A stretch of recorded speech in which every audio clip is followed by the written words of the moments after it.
If you believe 535 people have the right to coercively rule 330 million strangers, you do not believe in equality. Welcome to Keith Knight, Don't Tread on Anyone, and the Libertarian Institute. Today I want to go over an article by Antony Sammeroff titled How Markets Have Delivered More Economic Equality. The image you see here is the concept of individualism, not just people doing their own thing on an island, but people respecting the individual judgment of others by allowing them to voluntarily disassociate, whether it's with their time or their money. That is people seeing each other as equals. On the right, however, we see the concept of coercive collectivism, where people are not treated as equals. Some people are having the right to initiate violence against others.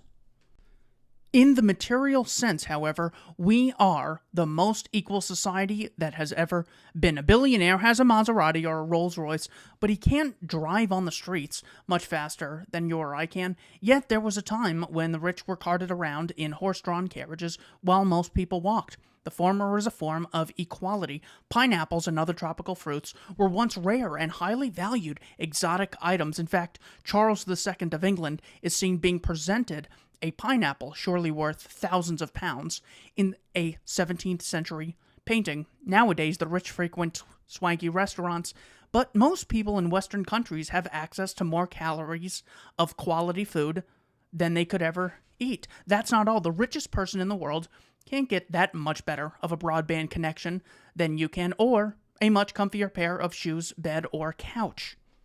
In terms of the operations of day-to-day life, we are becoming more equal. Increasingly, everyone, even those in third world countries, have access to a smartphone which can reach the internet and all the education, art, music, culture, and social media that everyone else has access to.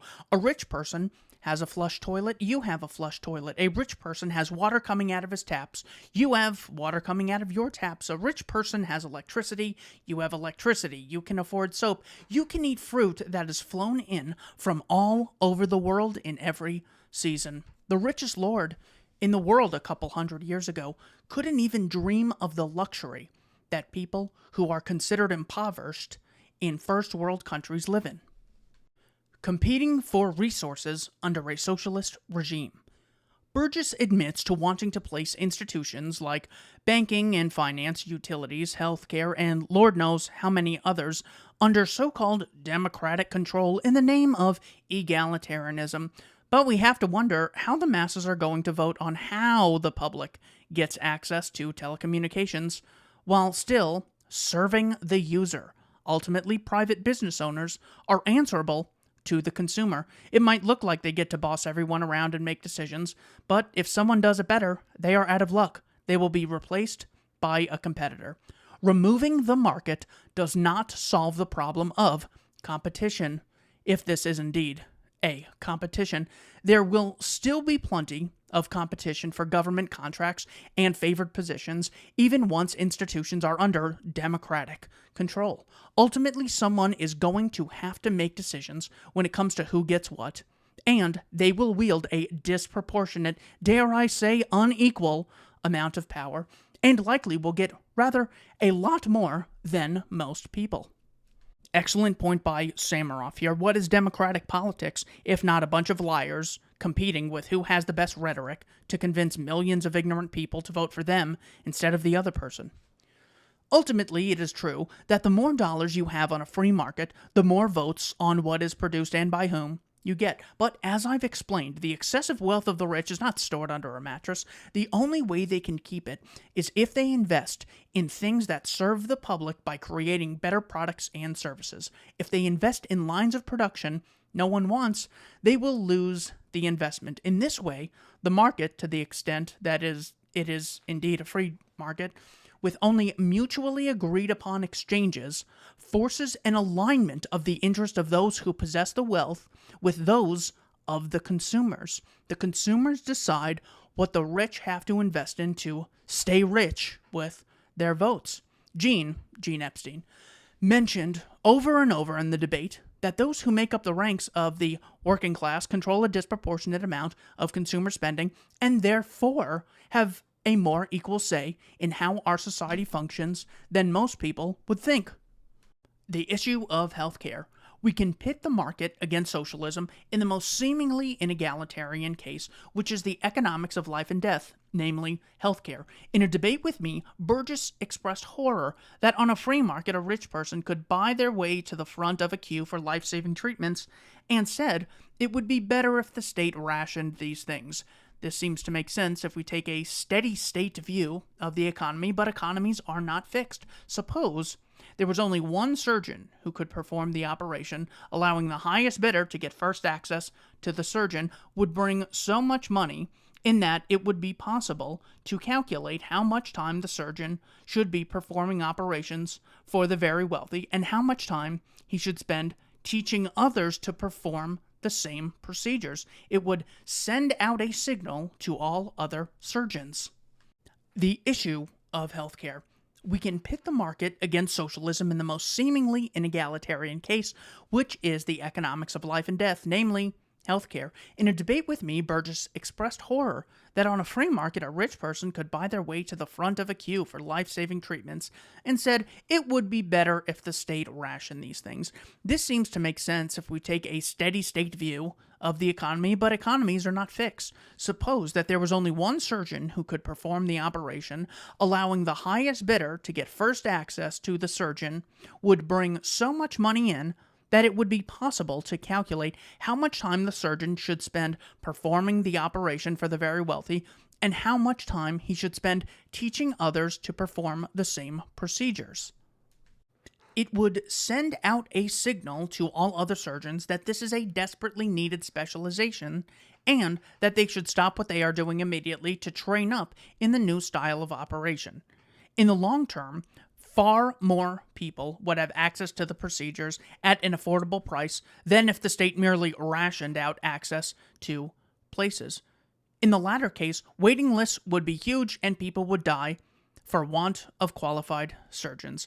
A strange form of equalization tends to occur over time whenever the market is allowed to function. Is access to healthcare in the USA unequal at the moment? You bet. But this is only because the market is not allowed to function. So on top of things like Medicare, Medicaid, the FDA, occupational licensure, all these major aspects that use coercion to violently stop people from engaging in voluntary exchanges, which would lead to more competition and lower prices in the long run, we actually have examples of cosmetics decreasing in price over time. This is according to the Foundation for Economic Education.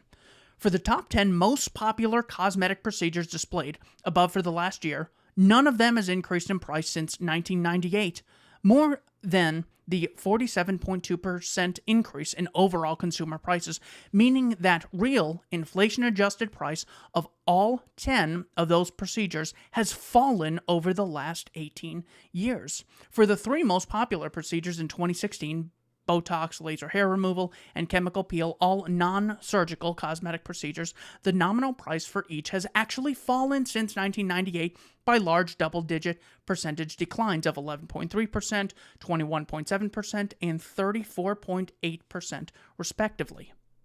So one of the main things under government or democratic control is the police. Are the police really equal? Do they listen to me just as much as they listen to Congress? I mean, surely Congress, they work for me. I'm basically the boss. I should be bossing around the policemen, telling them not to resist me, and whatever I say they have to abide by, or I'm going to shoot them if I see their hands move too quickly. Of course not. This is a joke. It has nothing to do with egalitarianism. The government has a right to make executive orders, and if you don't follow them, they cage you and shoot you if you resist. And that's equality to the Ben Burgesses of the world. What a fucking joke. That is why, at first, hardly anyone could afford a computer, but because the greedy rich opted for exuberance rather than charity, buying expensive computers rather than giving away their money to the poor, the companies that made those computers could afford to fund the research that led to relative supercomputers that you are reading this article today on, affordable to you. The title of the article I mentioned earlier from the Foundation for Economic Education is, If Cosmetic Surgery Has a Working Market, Why Can't Medical Care? The example on the left I used is Gordon Gekko's phone in Wall Street. So in the late 80s, this is the fat cat. This is the guy with all the money, has a cell phone that none of us would be caught dead with today. Of course, we could see progress in all spheres of influence where the state does not have a monopoly. So if we look at things the market provides, you can actually develop a concept of trickle-down economics, where over time, people in lower income brackets get access to products and services that a few generations ago only the rich had access to. And when they had access to them, they were of lower quality. So things like books, for example. A lot of people had access to books throughout history, but what percentage of people had access to the information the average person has as a causal result of Wikipedia and Amazon Books and the Khan Academy and Mises.org? I mean, there's an incredible amount of, what you could call equality, even though equality is not even desirable. But let's just look at food and beverages. At your local grocery store, you can go to restaurants that strictly cater to people in lower income brackets. Subway isn't thinking, how do we get Elon Musk to eat here? Well, he's only one guy. You'd hardly make any money. The goal is for there to be appeal to mass consumers. Things like, alarm systems for your house, property protection, one of the most important things in life. We actually have a lot of data to back this up. This is from Stephen Moore of the Wall Street Journal. He wrote a book called Who's the Fairest of Them All? The Truth About Opportunity, Taxes, and Wealth in America. What he does is he looks at the percentage of households that own these items, all households in 1970, and then poor households in 2005. The items he focuses on are washing machine, clothes dryer, dishwasher, refrigerator, stove, microwave, color TV, video, cassette, DVD, personal computer, telephone, cell phone, and air conditioner. He actually cites the Dallas Federal Reserve Census Bureau data. And what we see from this is that in every case of these vitally important things, as a causal result of there being more of a free market in these areas, more poor people in 2005 had access to these products and services than all people in America did in 1970. So here is a competing concept of equality. All persons have a duty to engage in only voluntary exchanges with others and have the right to not be defrauded or aggressed against. Whereas inequality could be described as a small group of people called government having the right to rule hundreds of millions of strangers with the threat of caging all who disobey their arbitrary commandments. I think one of the great lies is that if the state does it, well, that's what we all have in common, we're all involved with them, therefore we'll all get equal access if the state controls something like healthcare. Well, the state currently controls education. Does that mean everyone is guaranteed an education? No. So if the state monopolizes coercively funds and guarantees healthcare, doesn't mean you're going to get healthcare. In Cuba, they have, all these guarantees, but you have people escaping there on trash rafts to get into a more free market society of America. Finally, I'd like to quote Larkin Rose from his book, The Most Dangerous Superstition.